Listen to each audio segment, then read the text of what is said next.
बीते दिनों देश के 5 राज्यों के चुनाव को लोकसभा चुनाव का सेमीफाइनल कहा जा रहा था। इन 5 राज्यों में से कांग्रेस को महज दक्षिण भारत के राज्य तेलंगाना में ही जीत हासिल हुई, जबकि उत्तर भारत के 3 बड़े राज्यों में कांग्रेस को हार का सामना करना पड़ा। इन 3 राज्यों में से 2 राज्यों में तो कांग्रेस की सरकार भी थी। वैसे 2018 में तो जनता ने कांग्रेस को इन तीनों राज्यों में ही बहुमत दिया था, लेकिन मध्य प्रदेश में अपने युवा नेता ज्योतिरादित्य सिंधिया की बगावत के चलते कांग्रेस 2 साल भी शासन नहीं कर पाई और सत्ता बीजेपी के पास चली गई। 2023 के चुनावों में कांग्रेस को राजस्थान और छत्तीसगढ़ के साथ ही साथ मध्य प्रदेश में भी वापसी की संभावना थी, लेकिन चुनाव नतीजों ने कांग्रेस की उम्मीदों पर पानी फेर दिया। राजस्थान में भी सत्ता वापसी का दम भरने वाली गहलोत सरकार को जनता ने नकार दिया।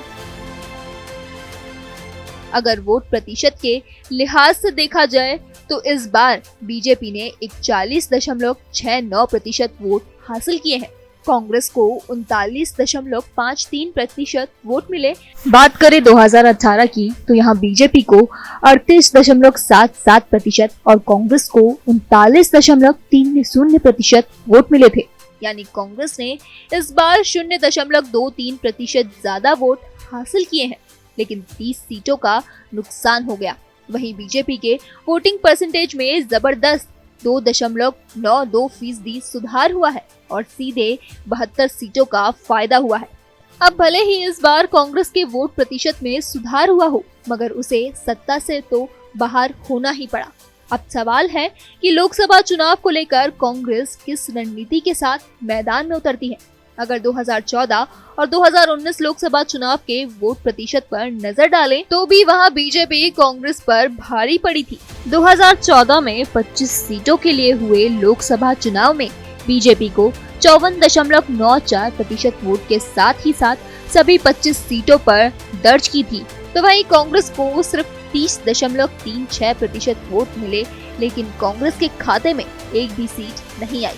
2019 में तो दोनों ही पार्टियों का वोट प्रतिशत तो बढ़ा, लेकिन मामला यहाँ भी बीजेपी के पक्ष में रहा।